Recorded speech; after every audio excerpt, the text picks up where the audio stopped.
Hey, let's take a seat. Mid plus, you can go.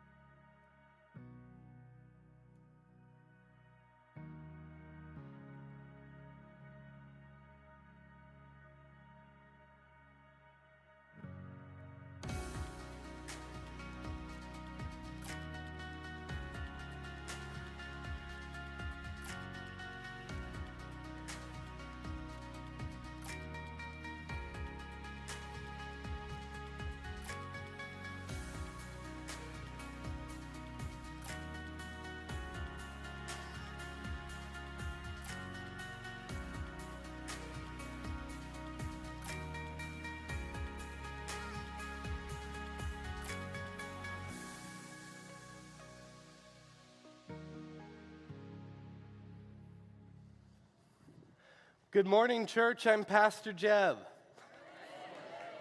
Oh. Some of you remember me, and I remember you, but a lot younger. I'm kidding. I am so excited to be home. This is where I grew up. I have a dent in my forehead from running around this very sanctuary, or, Chicago Connection, something like that. This has always been home. Right now, I'm currently the pastor, the lead pastor of Pasco Church of the Nazarene in the Tri-Cities area, and it is so fun to get to be with you. Let me introduce you to my family, if we can pull up that photo. This is my beautiful wife, Caitlin, and I'm sure you have never seen a photo of my daughter, Gracie, because this grandpa down here is never excited about his grandchildren, right? Let me tell you, Gracie is our miracle baby. 2.5 years, we prayed for her, and we prayed that God would answer our prayers, and he did. He blew us away. He changed our life. But man, being a parent is tiring. Teens, don't rush. Don't rush. You got time. There was this one time, Gracie was about 3 months old, and for some of you parents, I'm going to be dusting off some cobwebs here, but she was starting to miss her nap.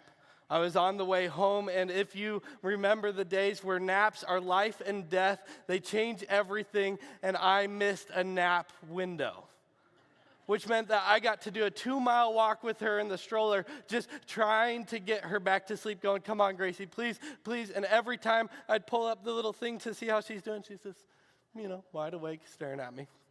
I'm going, oh, please, and hours roll by, and she's missed 2 naps now, and it's just getting later and later in the day, and finally it's her bedtime, and she's been exhausted and screaming for hours because we missed nap time, and kids, when they're tired, they don't want to sleep. I don't get it, but that's how it is, and so I'm literally rocking her with her stroller. I'm sitting on a bar stool in the living room with her stroller just like this, just trying to get her to sleep, rocking back and forth. And wouldn't you know it, a miracle happens. She falls asleep. I'm going, thank goodness. And then a dog who I want to put up for sale decides to bark outside, and the cries start over again for the next hour. And finally, my wife, who's a saint in my book, goes, look, there's some taco stuff in the fridge. Why don't you go and make yourself a taco? And I'm going to take Gracie on a drive and try to get her to fall back to sleep. And I go, yes, thank you. And can I tell you that I ate those tacos in the dark?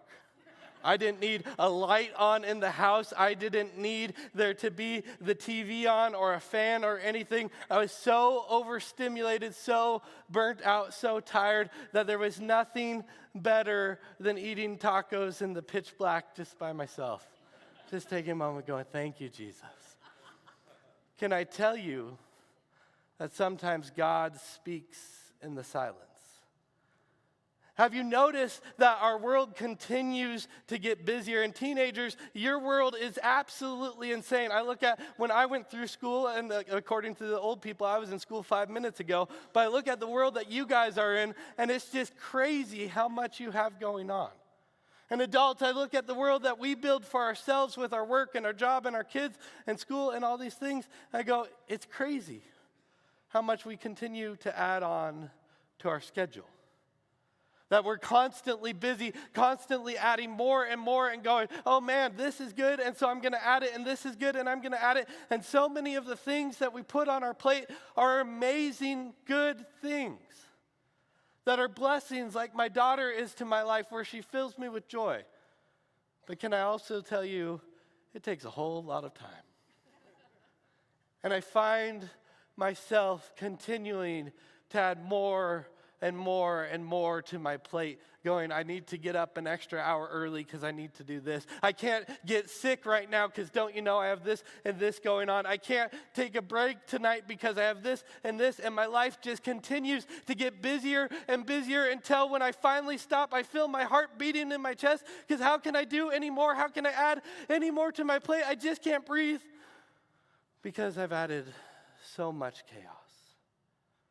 And you get to the point where you can't even hear God speak because your life is so full of busyness, because it's so loud around you, because everything is just moving to the next thing and the next thing.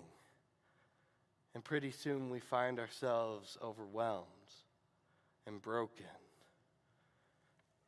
And can I invite you today that we serve a God who's still speaking? But sometimes it's not in the loud earthquake or the wind that shatters rocks or in the fire.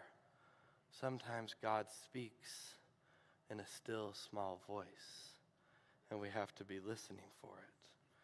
Today we're going to talk about Elijah, and if you're willing and able to stand with me for the reading of God's word, today we're in 1 Kings chapter 19.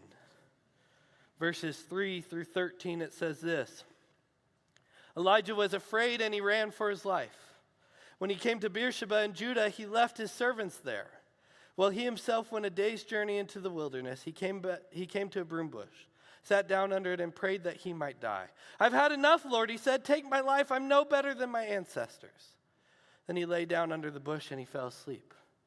All at once an angel touched him and said, get up and eat. He looked around, and there by his head was some bread baked over hot coals and a jar of water. He ate, and he drank, and he lay down again. Then the angel of the Lord came back a second time and touched him and said, get up and eat, for the journey is too much for you. So he got up and he ate and drank. Strengthened by that food, he traveled 40 days and 40 nights until he reached Horeb, the mountain of God. There he went into a cave, and he spent the night. And when the word of the Lord came to him, what are you doing here, Elijah? He replied, I have been very zealous for the Lord God Almighty. The Israelites have rejected your covenants, torn down your altars, and put your prophets to death with the sword. I am the only one left, and now they are trying to kill me too. Then the Lord said, go out and stand by the mountain in the presence of the Lord, for the Lord is about to pass by. And a great and a powerful wind tore the mountains apart and shattered the rocks before the Lord. But the Lord was not in the wind.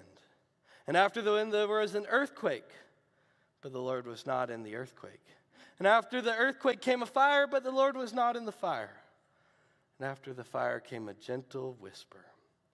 When Elijah heard it, he pulled back his cloak over his face, and he went out and stood by the mouth of the cave. And the voice said to him, what are you doing here, Elijah? You may be seated. As I was saying, we live busy, chaotic lives. And Elijah finds himself, like many of us have found ourselves, where we find ourselves completely burnt out, completely exhausted, completely almost full of just purposelessness, that we can't go on anymore, that we can no longer see our way forward because it's just so overwhelming. Elijah even gets to the point where he begs God for death. And God answers with a beautiful answer, to take a nap and eat a snack.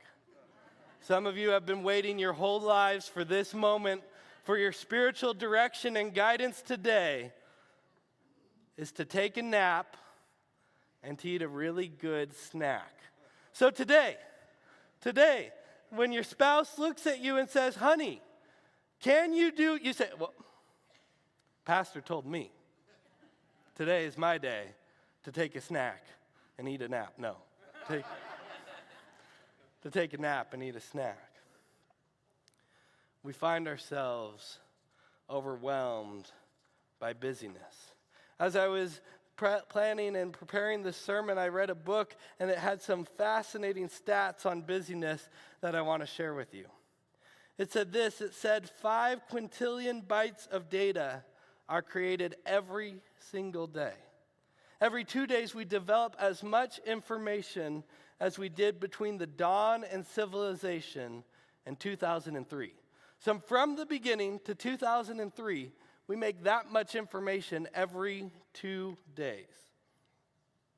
This book's a couple years old, and it said by 2020, 1.7 megabytes of new info will be created every second for every human on Earth. What that means is every day we are consuming what would have been the same amount that someone would have in their entire lifetime in the year 1574. You see, friends, we're finding ourselves not being able to eat, not being able to sleep, not being able to rest, finding that we're having memory loss and anxiety, and we're just struggling as people to continue to follow the pace of life that is set before us. That we continue over and over again to go, I just got to keep up. I just got to put my head down. I just got to add one more thing. And if I can just do a little bit more, then maybe people will see how valuable I am. Maybe if I just continue to keep up, then I'll get on top of it, and then it will be okay. And the snowball keeps rolling in front of us, and we keep chasing it faster and faster and faster, going, I can do this. When the reality is we're already drowning in the chaos and busyness of our lives. Can I tell you, church, that we serve a God who on day 7, after creating the earth and hanging the stars and separating land from water, added more to his calendar than he could imagine? No. For those of you paying attention, we serve a God who rested. Did God rest because he needed the rest? Because he was overexhausted? Or did God rest because he wanted to set a pattern for you and I to take a Sabbath, to be a people who breathe, to be a people who pace ourselves? And maybe the most countercultural thing we can do in our life is become a people of the Sabbath, a people who rest. The Israelites were stuck in Egypt, and Pharaoh continued to push them harder and faster and said, let's make more bricks out of less straw, meaning keep going, work harder, do more. And God pulls his people out into the desert. And what he does in the 10 Commandments is he sets up a place of rest. And he demands and he calls them to honor the Sabbath and to keep it holy. People, we serve a God who is a God of rest, a God who fills our lives with joy, who requires us to work, yes, but then also to be full of pacing ourselves. That when the world continues to push farther and faster and harder and to keep going, we serve a God who says breathe, to take a break. We serve a God who meets Elijah in the desert when Elijah is completely burnt out from doing good things, from serving God. And even the man of God has found himself ready to just die because he's so burnt out. And what does God demand of him? To sleep and to eat and to be a person of rest. When we're busy, our vision gets clouded. When we're too busy, our emotions get blocked and we can't see the way forward. When we're busy, we don't live intentional lives. When we're busy, we get overwhelmed with the next thing. When we're busy, we get anxious. When we're busy, we don't process the pain that we're going through. And when we continue, friends, to live our lives just busy, just going all the time, it's so hard to hear God. How can I hear God when all I'm doing is talking like this and I'm going, oh yeah, just give me 1 second. I just got to run this errand and I just got to do this. And then I'm going to text while I'm listening and I'm just going to do this. I'm going to put my AirPods in and I'm just going to keep going and keep going and keep going. How am I going to hear God when I'm like that? When my phone is always in my face, when the TV is always on, when the next thing is coming, when I'm just writing smaller and smaller in my calendar to fit it all in, how am I going to hear God unless the world erupts around me because I just keep adding more and more and more and I can't continue to hear him unless I'm willing to breathe, to stop, and to listen. So the answer to the busyness, friends, the answer to the chaos of the world, the answer to the next thing is to add a little silence into life. Look back at verse 11 with me. It says this, the Lord said, go out and stand on the mountain in the presence of the Lord, for the Lord is about to pass by. And a great and powerful wind tore the mountains apart and shattered the rocks before the Lord. But the Lord was not in the wind. After the wind, there was an earthquake, but the Lord was not in the earthquake. After the earthquake came a fire, but the Lord was not in the fire. And after the fire came a gentle whisper. When Elijah heard it, he pulled the cloak over his face, and he went out and stood at the mouth of the cave. The voice said to him, what are you doing here, Elijah? You see, God was not speaking in the wind that tore rocks apart. God was not speaking in the earthquake that shook the ground violently. God was not speaking in the fire that consumes, but he spoke to him in the still, quiet whisper. Can you put that photo of hunting up for me? One of my still, quiet whisper spots is going out into nature and taking a long walk with my gun. Other people call it deer hunting. And you can tell, just in case you're wondering, the better looking one is me, and that's Colton next to me, my little brother. We went out, and you can't tell in this photo, but the wind is just howling at us, just coming right up that canyon, right into our face. And we sat there, and we froze all evening looking for a deer. And who do you not see in this photo is your beloved pastor, because he is hunkered down behind a rock, just trying to stay warm. But when I look out at the mountains, when I drag myself out of my chaotic life, when I breathe for a second, I start to find that I can hear God so much clearer. In the early 2000s, there was a video series called Pneuma. It was brought by Rob Bell, and in it, he interviewed this guy named Bernie Krause, who was a videographer. And Bernie Krause talked about how in 1968, it would take him 15 hours to get one perfect hour of nature sound without any other noise. In 1968, it would take 15 hours. By the early 2000s, to get that same hour, it would take 2,000 hours.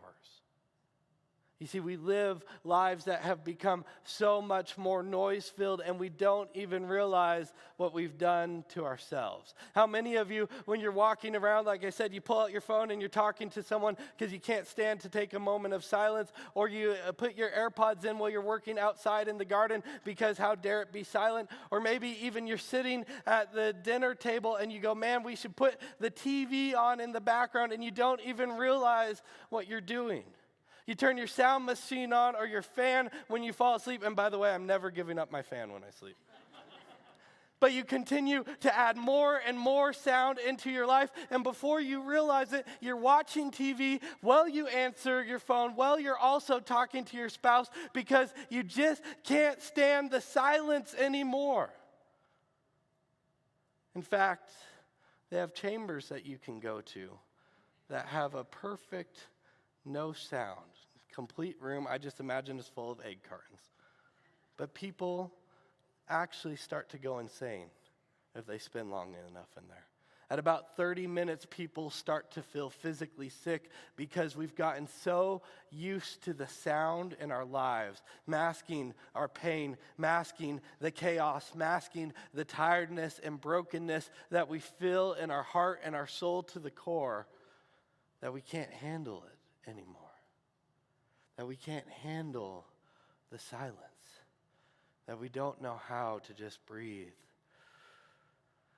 and listen for the still, small voice of God. One of my favorite authors, Henry Nouwen, said this: when we sit in silence, when we move past the discomfort, it opens us to a new type of intimacy with God, the type of relationship that will change our lives. Friends, what if the small thing that could lead to great change in your life would just be to slow down on the busyness, would just be to hear the still, small voice of God? What if today, instead of trying to add another thing into life to make your life better, what if today, instead of adding another thing into your schedule or planning on getting up an extra hour early to get things done, what if today, instead of letting the busyness and rampantness in your heart that just causes you to stress and feel anxiety and feel your body break down around you, what if today you learn to meet God in the still, quiet whisper? What if today God wants to meet you on the mountain? What if today the small change led to a great thing in your life? What if God is just waiting in the silence to speak to you? That still small voice would change everything. Friends, what if we looked at our calendars and said, let's cut out one or two things? What if we looked at the state of mind that we're in and the panic and the stress that we feel and we said, enough, I'm going to change this? Do you think maybe we could hear God a little clearer? Do you think maybe it's a little easier to hear God when our head is out of our phone? When our AirPods are out? When we're not just rushing through traffic, yelling at the person going 5 below because we got to get to the next thing? And by the way, you better drive the speed limit. What if instead our goal was to cut out as much busyness that focuses on me and to give space for God to speak and work in our life? I wrestled with the last verse of this text, that God who knows Elijah, that God who has watched Elijah battle on his behalf to kings and prophets, that God who has watched Elijah burn himself out on behalf of him to the point where Elijah is ready to die, looks at Elijah and says, what are you doing here? And at first, when I read that, I was going, seriously, God? Seriously? This man is so burnt out and distraught and exhausted from trying to serve you, from trying to even do the right thing, that he's broken, and your answer is, what are you doing here? But can I tell you, that is the perfect answer for God to have. Because God is not threatened by our busy schedules. God does not get anxious when we get anxious about the world around us. God does not hurry up and get busier because we feel like we need to hurry up and get busier. And what we start to find is all the chaos and all the sound and all the noise and all the busyness in our lives is probably more about us and our own failures, our own spots where we need attention, where we need that fulfillment, than it is about God. Because God meets us in the quiet and he speaks. Can I remind you today that the God who hung the stars, that the God who breathed life into the world, the God who created with his hands, is not worried or anxious about the busyness in your life? And what if that same God would love to meet you today in the silence? What if that same God today would love to speak depth into your soul and fill you with joy if you would just calm down for a second and look up from your phone and just focus on what he has for you for just a minute? What if that same God is always speaking and we're called to be listening? Friends, I believe that God is speaking today. And if we are willing to change our pace of life to the pace that he sets out for us, we will hear him in the still, small voice. It takes discomfort. It takes intentionality, sometimes ferocious intentionality, to say no to the ways of this world, to the pace set before us, to the busyness that life continues to throw at us, to all the sound and all the noise and all the things going on. It doesn't happen without intentionality.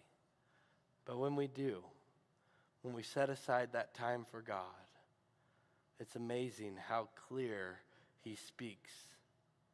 It might not be in the fire, and it might be an earth-shattering wind or in the earthquake, but his still small voice continues to speak today.